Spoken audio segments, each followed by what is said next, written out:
एक पुस्तक में मैंने पढ़ा है, ये बात विद्यार्थियों के लाभ की है, जो पढ़ने जाते हैं उनके लाभ की है। एक बार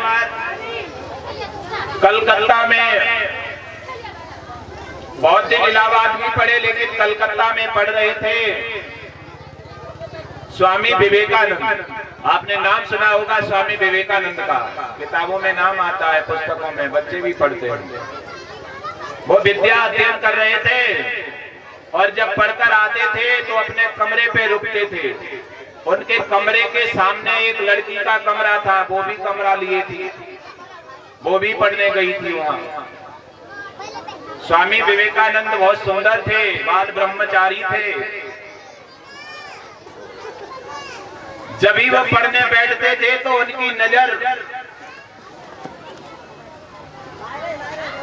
उसी लड़की के कमरे की ओर जाती थी। तो वे अपनी आंखों से कहा करते थे, सुन आंखों, तुम उधर मत जाओ, अगर तुम उधर जाओगी तो फिर पढ़ नहीं पाओगी। लेकिन वो लड़की स्वामी विवेकानंद को ही देखा करती थी, पढ़ती पढ़ती कुछ नहीं थी, कॉपी वैसे ही रख लेती किताब खोल के और स्वामी विवेकानंद को ही देखती रहती थी। विवेकानंद की भी आंखें उधर जाती थी बार बार। फिर उन्होंने अपनी आंखों को समझाया कि तुम मानोगी नहीं, उधर ही जाओगी।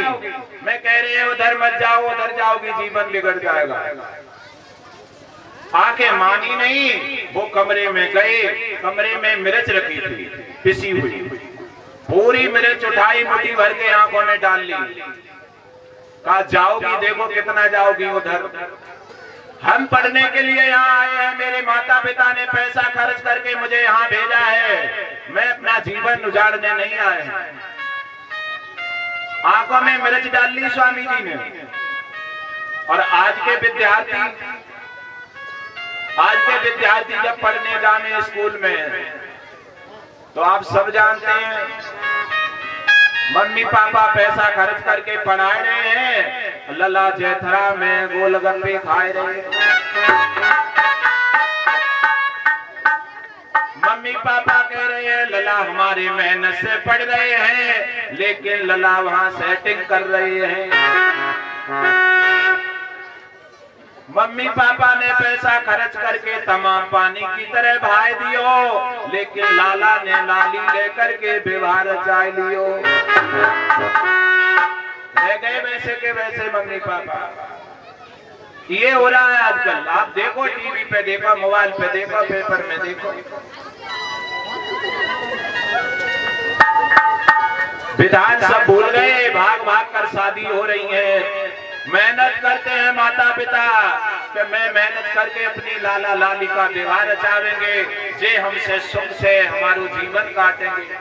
लेकिन वो जीवन सुख से कहाँ काट रहे हैं, वो तो विवाह करके आराम से किसी सिटी में रूम लेकर रह रहे हैं। माता पिता जब तक बल चलता खेतों में काम करके जीवन यापन कर रहे हैं, और जब बल नहीं चलता तो वृद्धा आश्रम में चले जाते हैं। ये स्थिति है आज की। लेकिन महाराज विवेकानंद ने अपनी आंखों को रोक लिया था, तो इसलिए गुरु महाराज का आदेश है कि तुम भी आंख बंद करके कथा कहा करो। हम तो सभी से कहेंगे आंख बंद करके जो रहेगा वो सफल बनेगा, जानबूझकर जो बहरा बनेगा वो अपने लक्ष्य पर पहुंच जाएगा। अगर आगे बढ़ना है आपको तो बहरा बनना पड़ेगा, अंधा बनना पड़ेगा, नहीं बढ़ नहीं पाओगे आगे। ध्यान रखना, आप आगे बढ़ने जा रहे हो, मार्ग में कोई गलत काम कर रहा है तो तुमने देखा तो तुम वहीं उलझ जाओगे, आंधे बन के चले जाओ। कोई तुम्हें गाली दे रहा है, बहरे बन जाओ, पूछे गाली मिली क्या, मुझे नहीं सुनने को मिला। अगर उन्हीं गाली में उलझ गए तो जीवन उलझ जाएगा। आगे बढ़ना है तो अंधा बनना भी पड़ेगा और बहरा भी बनना पड़ेगा। तो कथा के प्रेमी सज्जनों, श्री सुखदेव भगवान गंगा मैया के किनारे कुशों के आसन पर विराजमान कहने लगे, राजन रुक्मिणी ने पत्र भेज दिया। पत्र लेकर पंडित जी चले गए, द्वारका पहुंच गए।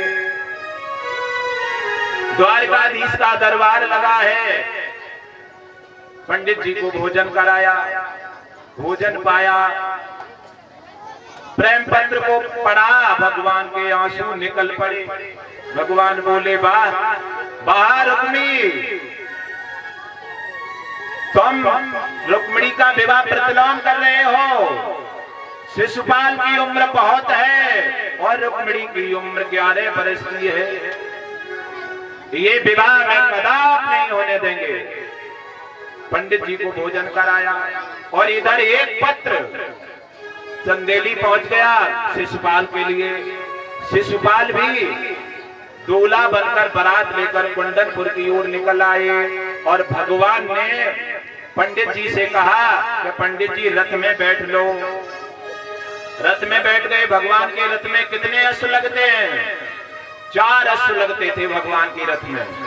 चारों के नाम शास्त्र में है, सैव्य, सैग्रीव और मेघपुष्प और बलाहक। ये चारों अश्व भगवान के रथ में उड़ते थे, उड़ना जानते थे।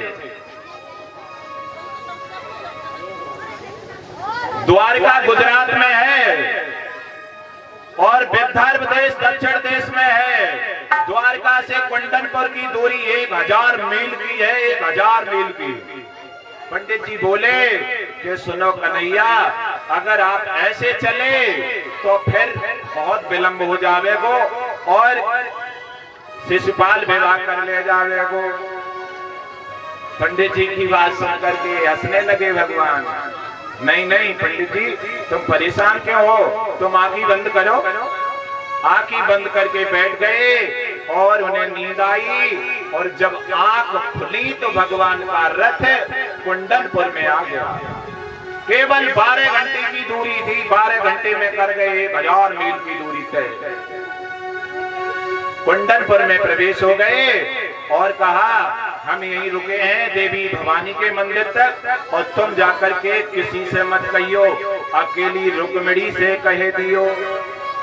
कथा के प्रेमी सज्जनों, सूचना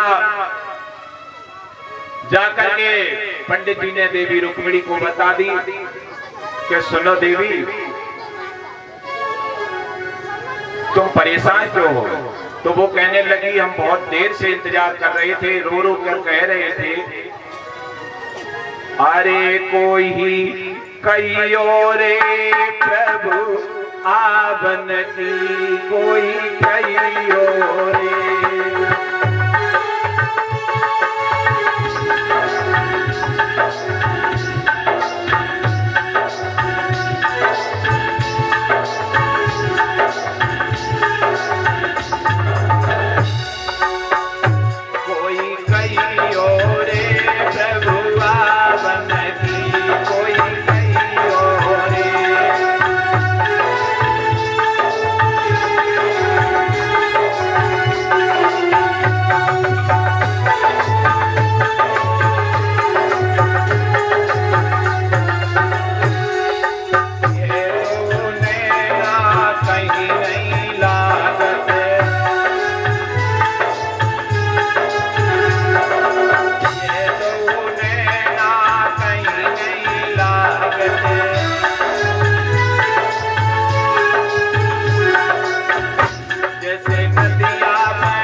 सच बस नहीं मेरो,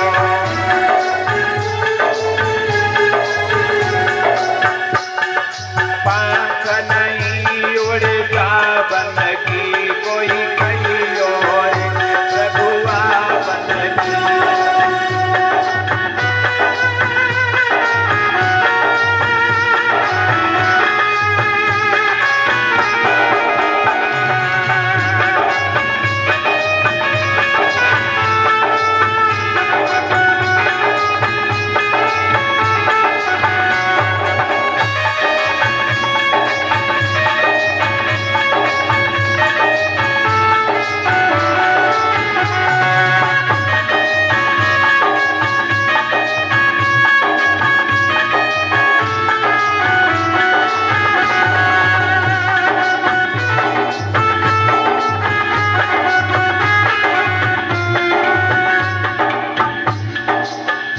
तो कहो मैं तो ये रचना तब से लगाई थी, आप अच्छे आ गए, क्या कन्हैया आए नहीं क्या?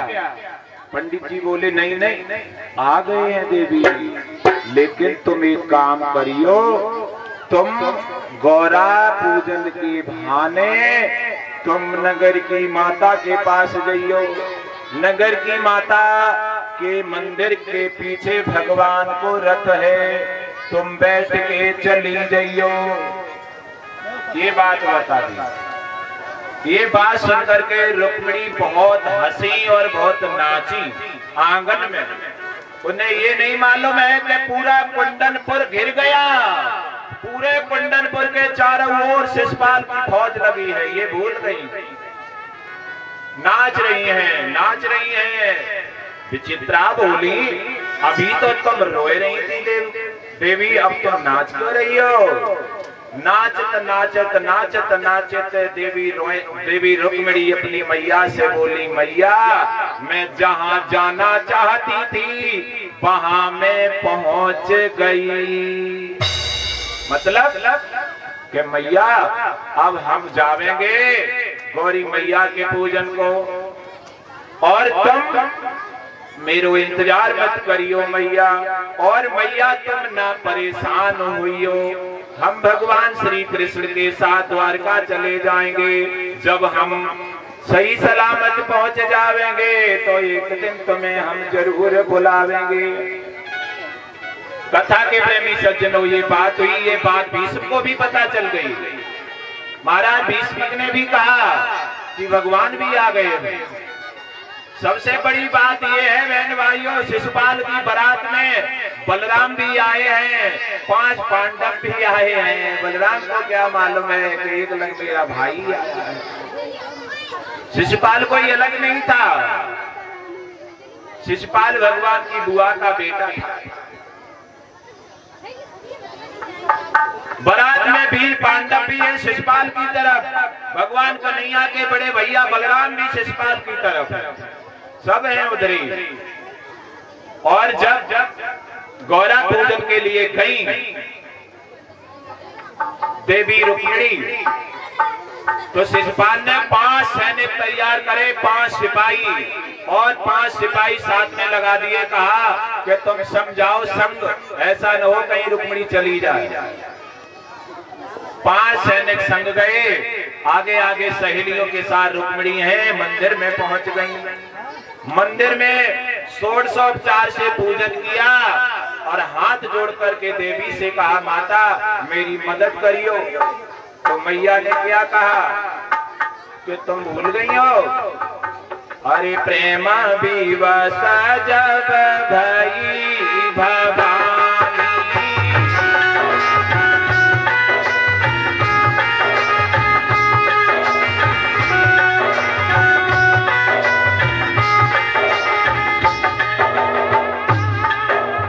हसी माल मोरत मुस्कानी,